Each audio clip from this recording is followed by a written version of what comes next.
नमस्कार. तर बरेच जण अजूनही मला विचारतात, ताई येसूर म्हणजे काय आणि तो तुम्ही कसा बनवता? तर चला बघूया. तर या ठिकाणी आहे बाजरी, धने, फुटाणे, खडे मसाले, मगजबी, तांदूळ, तीळ आणि हरभऱ्याची डाळ. तर हे सगळं मटेरियल आपल्याला मंद आचेवर भाजून घ्यायचंय. मंद आचेवर बाजरी आपल्याला चांगली लाह्या हुसतर भाजून घ्यायची.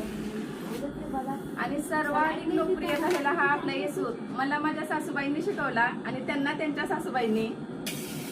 तर असा पारंपरिकरित्या चालत आलेला येसूर आपला सर्वांना एवढा आवडतोय.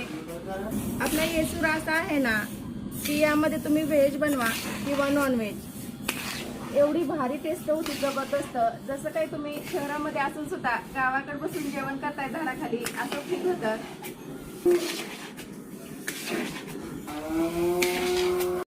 बाजरी चांगली आपल्याला अर्धा तास भाजावं लागते, एकदम लाल होईपर्यंत. जवळपास अर्धा तास आपल्याला बाजरी भाजावं लागते मंद आचेवर, जेणेकरून करपणार पण नाही आणि लाल अशी खमंग भाजली जाते.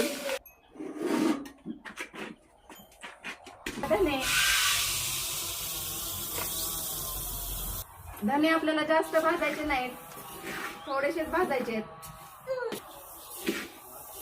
असं आपण सगळं मटेरियल आपण छान खमंग होईपर्यंत भाजून घेतो, त्यामुळे आपला येसूर संपेपर्यंत खराब होत नाही. हरभऱ्याची डाळ,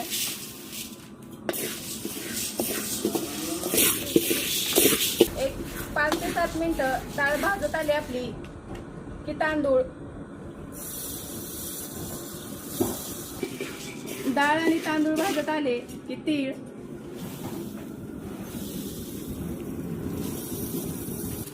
तीळ टाकले की मगजबी टाकायचे आपल्याला.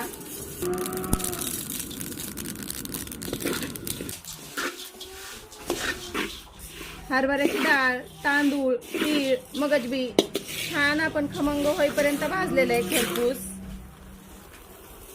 आता आपल्याला फुटाणे आणि खडे मसाले हे आपल्याला मिक्सरवर बारीक करून घ्यायचे आहेत, म्हणजे गिरणीमध्ये गुतत नाहीत.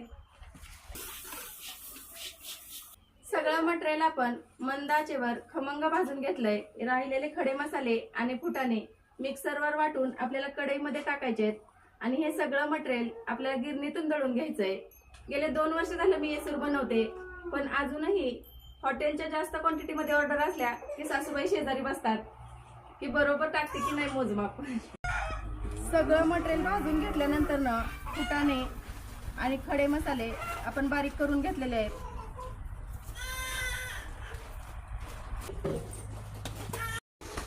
थोडीशी मिरची पावडर, आता हा सगळं भाजून घेतलेलं मटेरियल आपल्याला गिरणीतून दळून घ्यायचंय. ही आपली जात्याची गिरण आहे आणि ह्या गिरणीतून आपण इसू दळून घेतो.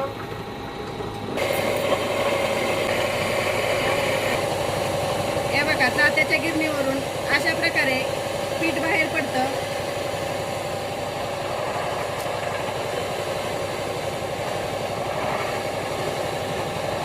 तर अशा पद्धतीने आपला येसूर तयार होतो. तुम्ही आणखी रानातल्या किचनचा पारंपरिकरित्या चालत आलेला येसूर मागवला नसेल तर नक्की एकदा वापरून पहा.